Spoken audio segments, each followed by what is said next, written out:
여러분 안녕하세요. 오늘은 저희가 에스프레소 세팅 관련된 내용 좀 알려드리려고 하는데, 이제 주제는 커피의 쓴맛 잡는 방법입니다. 그래서 그냥 결론부터 빠르게 말씀드리면, 커피의 쓴맛이 나는 이유가 여러 가지가 있는데, 거기서 가장 대표적인 것이 불균형 추출, 우리가 채널링이라고 하는 불균형 추출과 추출을 너무 많이 해가지고 써지는 이 두 가지가 많아요. 그래서 그거를 두 개를 보여드리고 어떻게 교정을 해야 되는지도 간단하게 설명을 드려볼게요. 그럼 우선은 첫 번째, 가장 많이 일어나는 불균형 추출로 인한 쓴맛을 일부러 내보고 먹어서 맛도 조금 설명을 해드리도록 하겠습니다. 네, 여러분 제가 커피를 일단 담았거든요. 딱히 엄청 이상한 행동을 하지는 않았는데, 저희가 항상 말씀드리는 침칠봉으로 섞는 행위를 하지 않았어요. 그랬을 때 이 그라인더와 이 머신으로 했을 때 채널링이 나는 경우들이 상당히 많거든요. 그래서 아래쪽에서 볼 건데, 사실 채널링은 바텀리스가 있지 않으면 알기 조금 힘든 부분이 있어요. 경험이 많지 않으시면.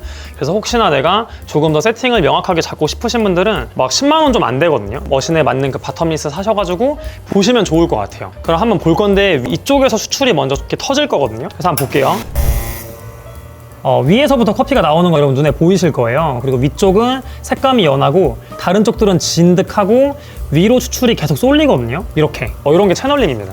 이게 스파웃 달려있는 거는 비슷하게 나오게 보여요, 눈에. 자세하게 보지 않는 이상. 근데 맛으로 먹었을 때는 상당히 부정적인 맛이 나오게 돼요. 추출을 끝냈고 한 27초 정도 걸렸고, 이거를 날이 더우니까 아이스 아메리카노로 얼음 적당한 양에 물량을 좀 맞춰서 먹을게요. 물량을 약 180 정도로 맞춰서 넣어서 먹어보겠습니다. 브라질 블렌딩 커피고, 로스팅 포인트가 미디엄 다크라 어느 정도의 쓴맛이 있는 커피거든요.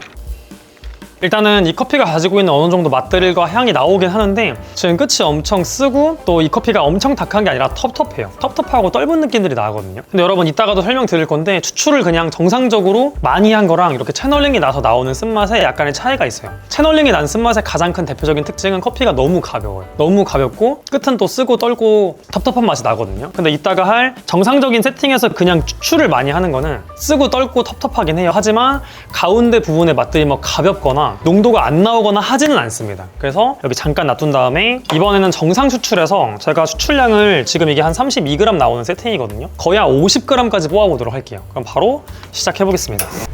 50g 가까이 뽑겠습니다. 아까보다 조금 더 골고루 색감이 모아지고, 완벽하다고 우리가 항상 말할 수는 없지만 좀 더 모아지는 느낌들이 있습니다.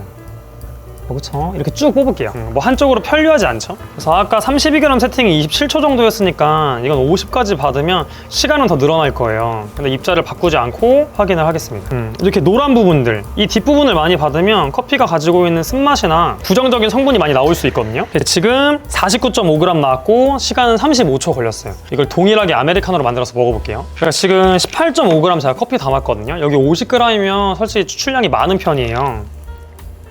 이 맛은 어떠냐면은, 사실 이게 더 엄청 자극적이거든요. 끝맛이 엄청 자극적인, 쓰고 떨고 텁텁한 맛이 많이 나는데, 이건 그냥 어떤 흐름이 일정하게 오면서 뒤에가 그냥 써요. 근데 얘처럼 너무 밋밋하거나 또 그러진 않거든요. 그러니까 이렇게 여러분, 정상적인 추출 환경에서 커피가 많이 나와서 써진 거랑 첫 번째 보여드린 것처럼 불균형 추출로 인해서 쓴 거랑 둘 다 써요. 근데 첫 번째 불균형 추출로 인해 쓴 거는 맛이 가볍다 보니까 더 쓰게 느껴질 수도 있고, 얘 같은 경우에도 정상적인 맛이라고 우리가 하긴 좀 힘들지만 그냥 뒤쪽에 여운이라던가 쓴맛들이 강조돼서 이거는 추출만 줄여주시면 돼요. 이 두 번째 방식은 50g에서 45g, 40g, 35g 여러분들 이렇게 줄여보시면 되고, 첫 번째는 정상적인 추출을 만들어 주셔야겠죠. 그래서 불균형 추출이 일어나지 않도록 하는 게 가장 중요합니다. 그래서 오늘 영상 내용 정리해드리면, 여러분들이 매장에서 커피가 쓴 이유는 크게 두 가지거든요. 첫 번째는 불균형 추출이 일어나서, 두 번째는 추출 양이 진짜 많아서. 그래서 첫 번째 불균형 추출을 예방하기 위해서는 채널링이 어디서 일어나는지 알아야 돼요. 여러분들이 템핑 이상할 수도 있고, 태핑으로 충격 주실 수도 있고, 또는 입자 자체가 불균일하게 분포돼서